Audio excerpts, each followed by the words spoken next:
Hey everybody, Cristina Ingram with Keller Realty Las Vegas, and here to talk about a very important subject about cybercrimes and how they possibly could target the equity in your home. So if you're a homeowner or if you're looking to buy a home soon, this is probably a video you want to pay attention to. So before we dive into how to protect your equity, let's figure out how to protect your personal information first. Hackers and scammers, they're targeting your personal information and data sensitive information such as social security numbers, birth dates. Be careful what you're sharing on social media. These cyber criminals are patient, so they're going to be tracking people over time to see who gives out the most information and follow those people. They can just leave a huge mess for you.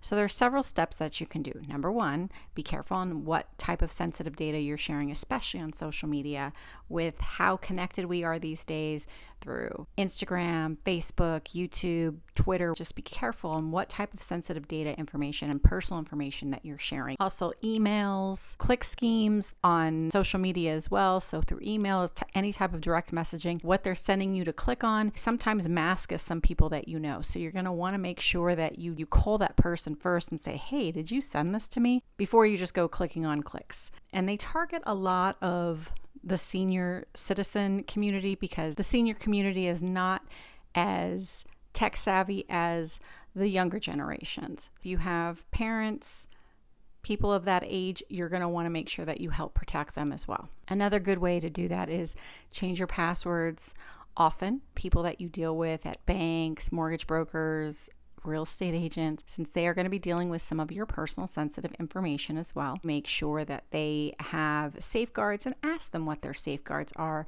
to protect your personal information. Are they on secured networks? How strong is that secured network? You're going to want to make sure that you ask these questions and that they know so that they're protecting your information as well as their own. Also doing things like getting involved in credit monitoring services. That way it can prevent if someone somehow got access to your social security number or other personal information that they're able to put in an application to maybe take out a second or some sort of home equity line on your property.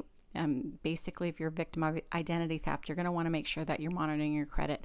I know a lot of people are doing it. There's still a lot that's not. So if you're not and you're a homeowner, you're going to want to make sure you do that because there are people who do that will go and steal equity out of your home. Now, can the banks literally foreclose upon you?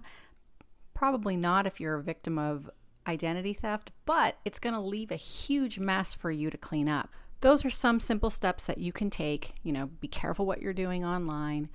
Make sure that you store your information in really secure places. Even at home, you should have antivirus softwares and also putting it on a really locked down secured network where it's somewhat encrypted. That way it's going to be harder for them to break into. These cyber criminals are getting very, very sophisticated. They're a lot smarter than most people because all they do is sit on the computer all day long, figuring out how to break into other people's information.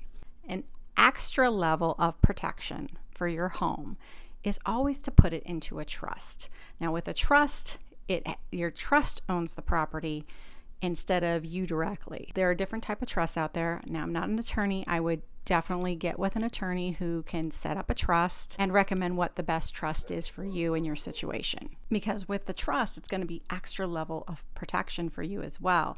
They can't just go and take your social security number because the property's in the trust. So if you want to protect your home equity from most anything or just anything in general, putting your home in a trust is a great way to protect your assets. Set up a trust. You don't want to just set up a trust and then leave it and forget about it. Anytime you have significant changes in life, you're probably going to revisit with your attorney if there's changes that you need to make to your trust. For whatever example, change in a financial status, if the trustee maybe dies or whatever, you have to have those safeguards in place as well.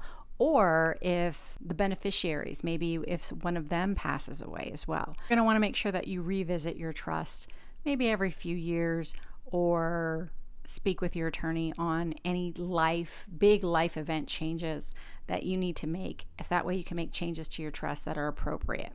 You can actually create a trust as well on your own, but it can be a very difficult process. So if you're not very savvy on legal documents, I actually recommend you go to someone who actually knows how to build trusts.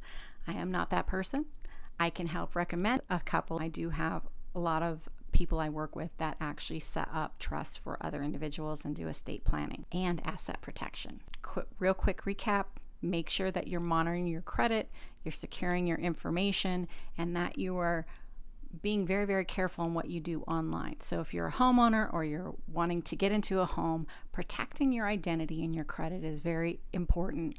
That way you can help protect the equity in your home. And if you really, really want to safeguard it, I'm going to tell you, go talk to an attorney about putting your home in a trust. I hope you found this video very useful and informative, and want you all to be protected from cyber criminals. This is Cristina, looking to be your real estate expert in the Las Vegas Henderson area. And also, if you're looking to relocate out of Las Vegas or just not looking to move into Las Vegas, we still got you covered because we got pros and other area codes. So if you're looking to buy, sell, or invest anywhere in the United States, please feel free to give me a call. Let me do the work and I can set you up with the right professional. And if you like our videos, please hit like, subscribe, and don't forget to hit the bell. That way you can be notified anytime that we drop a new video. And this is Cristina. I'll talk to you guys next week.